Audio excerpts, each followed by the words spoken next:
आज मैं आप सबके भीतर वो आग जगाने वाला हूँ जिसे सुनने के बाद आप कभी नहीं कहोगे कि यार अब पढ़ने का दिल नहीं कर रहा। बस 2 मिनट ध्यान से मेरी बात सुनो। तुम हर परीक्षा में पास होना चाहते हो ना, लेकिन पढ़ने का दिल नहीं करता।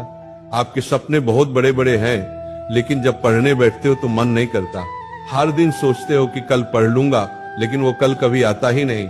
हर सुबह इस उम्मीद के साथ उठते हो कि आज का दिन आपकी जिंदगी का सबसे बेहतर दिन होगा, लेकिन शाम होते होते वो सबसे बदतर दिन हो जाता है। तुम्हारे अंदर रोज से वही सवाल आता है, यार पढ़ाई कैसे करूं, पढ़ने का मन नहीं कर रहा। ये जो आप कहते हैं पढ़ने का मन नहीं कर रहा, ये आपकी सबसे बड़ी ताकत भी है और सबसे बड़ी कमजोरी भी। कमजोरी इसलिए क्योंकि ये आपके लिए एक बहुत बड़ी समस्या है जो आपको आगे बढ़ने से रोक रही है, और ताकत इसलिए है क्योंकि अगर आपने इस चुनौती को पार कर लिया तो इस दुनिया में ऐसी कोई परीक्षा नहीं है जो आप नहीं निकाल सकते। आप नाम कमा सकते हो, आप इतिहास रच सकते हो। हम एआई के जमाने में हैं, डीप फेक से कुछ भी हो सकता है। किसी आर्टिफिशियल इंटेलिजेंस जो फोटोग्राफी बेस्ड ऐप है, सिर्फ इतना उसको कहना है कि ये फोटो है, सिंपल फोटो, स्कूल की फोटो, पासपोर्ट साइज फोटो उसको देनी है और कहना है कि इस फोटो को एक ऐसी फोटो में तब्दील कर दो कि ब्लैकमेल किया जा सके। किसी के साथ भी हो सकता है।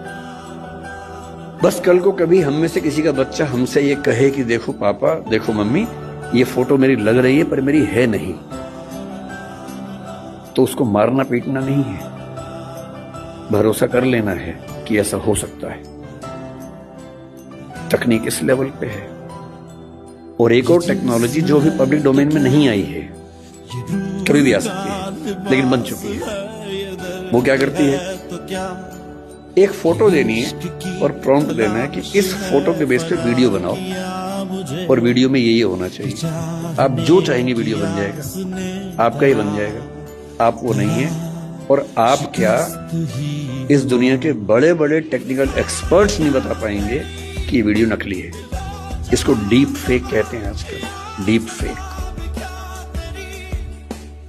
भगवान शंकर को सर्वस्व मानने वाला निश्चित भगवान के प्रेम को प्राप्त होता है। जो भगवान शंकर का आराधन करता है तो भगवान शंकर उस जीव के अहंकार का नाश कर देते हैं। और भगवान शिव की कृपा से जब अहंकार नष्ट हो जाता है तो भगवान की विशुद्ध भक्ति उसके हृदय में जागृत होती है। तो बिना शिव भक्ति के अहंकार नाश नहीं होता, बिना अहंकार नष्ट हुए हरि की भक्ति नहीं होती। एक लोटा जल और धतूरे का फल विश्व में कोई देवता नहीं जो खाता धतूरे का फल। कोई देवता लेगा? हाँ, धतूरे अकौड़ा का फूल उन्होंने चुनकर के ऐसी सेवाएं ली कि किसी को कोई तकलीफ है न पड़े। जंगल में कहीं भी चले जाओ, बिल्व पत्र ले लो, धतूरे का फल ले लो, कौड़े का फूल ले लो और एक लोटा जल चढ़ा दो, प्रणाम कर लो। इतने में खुश हैं भगवान शंकर, इतने में जिंदगी सुधार देंगे भगवान शिव। बड़े कृपालु हैं। संसार में कोई ऐसा नहीं है जिससे जलन न होती हो। तो हमको चाहिए कि हमारी चेष्टा किसी को दुख देने वाली न हो।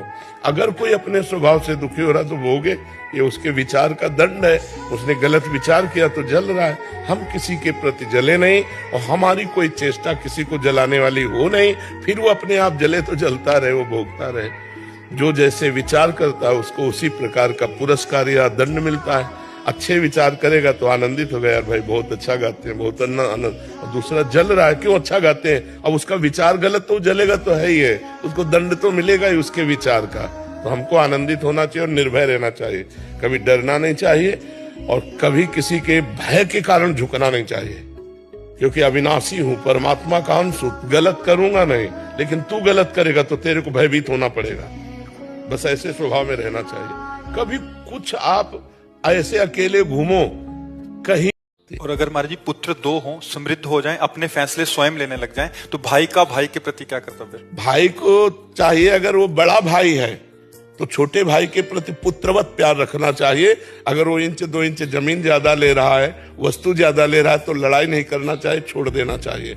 छोटे भाई को चाहिए कि बड़े भाई को पितृवत मान करके, जैसे पिता के साथ बर्ताव करते हैं, ऐसा बर्ताव करना चाहिए। बड़े भाई को अपने छोटे भाई के हिस्से का एक दाना भी एक्स्ट्रा नहीं लेना चाहिए। अगर छोटा बड़े भाई के हिस्से को ले रहा है तो उसे पिता के समान अपना पुत्र मान करके उसे दे देना चाहिए, लेकिन बड़े भाई को छोटे भाई का हिस्सा नहीं लेना चाहिए। छोटे भाई अगर बड़े भाई का कुछ हिस्सा लेते हैं तो दया और दुलार करके दे देना चाहिए, तुम छोटे हो जाओ। और छोटे भाई को चाहिए कि अपने बड़े भाई को पिता के तुल्य मानकर उनका आदर करे, कभी उनका अपमान न करे। तो ये भ्रातृ प्रेम परिवार को सुखद और उन्नतशील बना देगा। और जी, एक भ्राता का अपनी बहन के प्रति क्या कर्तव्य होना चाहिए?